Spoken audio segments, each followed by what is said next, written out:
Trekking वाला Nepal Himalaya village. Nilgiri नाम के गांव में अर्जुन नाम का एक लड़का रहता था। बचपन से ही उसे ट्रेकिंग का बहुत शौक था। जब भी कॉलेज की पढ़ाई से फुर्सत मिलती वो अकेला ट्रेकिंग पर चला जाता।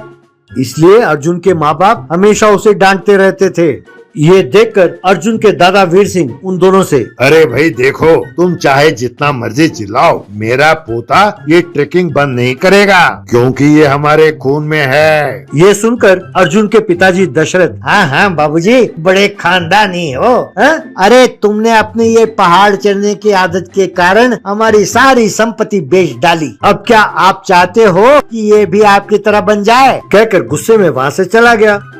एक दिन वीर सिंह ने खाट पकड़ ली। उसने अर्जुन को बुलाया। फिर वीर सिंह अर्जुन से, देखो बेटा, अब मेरा वक्त पूरा हो गया है। इतने दिन मैं अपने तजुर्बे से तुम्हें सलाह देता था और तुम मजे से ट्रेकिंग करके लौटते थे। लेकिन एक बात का ध्यान रहे बेटा, पता नहीं जिंदगी में किस मोड़ पर कौन सी मुसीबत कैसे आ जाए। इसलिए ध्यान रहे बेटा, जब तुम दो और व्यक्ति के साथ जाते हो, खास तौर पर नेपाल के पर्वतों पर, तो बहुत होशियार रहना। और तभी ये जो ताबीज मैं तुम्हें दे रहा हूँ, इसे खोलकर देखना, यही तुम्हें रास्ता दिखाएगी। कहकर उसने अपने पोते के गले में एक ताबीज बांधा। कुछ दिनों बाद वीर सिंह का देहांत हो गया। कुछ दिन और बीत गए। एक दिन अर्जुन के पास उसके दो दोस्त आए, रॉकी और बहादुर। उन्होंने अर्जुन को 2 कागज के टुकड़े दिए। फिर रॉकी अर्जुन से, यार, अपने पूर्वजों ने नेपाल के पहाड़ों में बहुत सारा धन छुपा के रखा था। हमारे घर के पुराने संदूकों में से ये सब निकला है। इसके 3 टुकड़े हैं। लगता है एक टुकड़ा तुम्हारे घर में है। जरा अपने घर में तलाश करना यार। यूँ कहा। तब अर्जुन ने ठीक है कहा। अर्जुन ने अपना सारा घर छान मारा। फिर अपने दादाजी के कमरे में एक कोने में एक छुपी हुई जगह में एक टुकड़ा मिला। जब उन तीनों ने उन 3 टुकड़ों को जोड़कर देखा, तब एक नक्शा बना। तब उन तीनों ने मिलकर ये निर्णय लिया कि वो खजाना ढूंढ कर ही रहेंगे। एक दिन घर पर बिना बताए तीनों चल पड़े। यूं तीनों नेपाल के गांव में घूमते हुए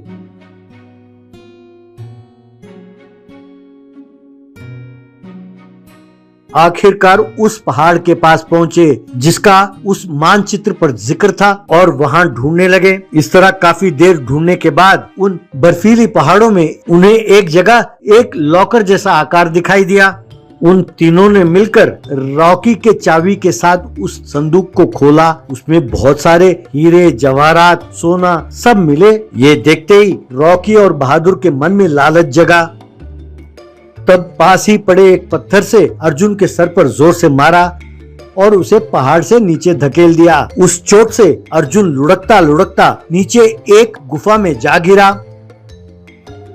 ये सोचकर कि अर्जुन मर गया, रॉकी और बहादुर उस खजाने को लेकर पहाड़ से नीचे उतरने लगे। तभी गुफा में गिरे अर्जुन को धीरे धीरे होश आया। दादाजी के कहे अनुसार अर्जुन ने अपना ताबीज को खोला। उसमें एक जड़ी बूटी दिखाई दी। अर्जुन ने उसे चबाया। बस अचानक अर्जुन के सारे शरीर में एक ऊर्जा आ गई। तभी उसके सामने उसे एक दिया जलता हुआ दिखाई दिया। उसे हाथ में लेके रगड़ा तो उसमें से एक जिन प्रकट हुआ। उस जिन को देखकर अर्जुन हैरान रह गया। तब वो जिन, हे अर्जुन, मैं इस पहाड़ के अंदर जितने खजाने हैं उनका रखवाला हूँ। उस जड़ी बूटी को चबाने के कारण मैं तुम्हें नजर आ रहा हूँ। मेरे खजाने को कोई ले जाए, मैं ऐसा होने नहीं देता। लेकिन क्योंकि मैं तुम्हें नजर आया हूँ, मैं तुम्हारे आज्ञा का पालन करूंगा। मांगो क्या मांगते हो। तब वो अर्जुन को लेकर बहादुर और रॉकी के पास गया।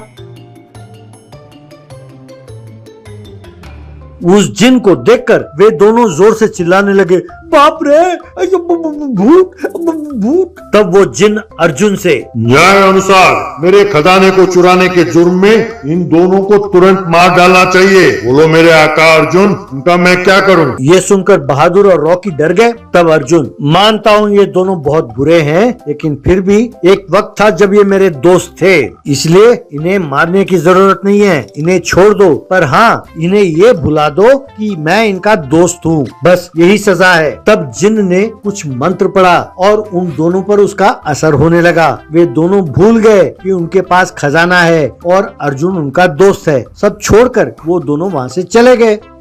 तब जिन्न ने अर्जुन के इस स्वभाव से प्रसन्न होकर अर्जुन को उस खजाने के साथ अर्जुन के घर पहुंचा दिया और जाते जाते ये कहा कि जब भी कोई समस्या हो तो मुझे याद कर लेना, और वहाँ से गायब हो गया। उस खजाने की मदद से अर्जुन ने बहुत लोगों की सहायता की।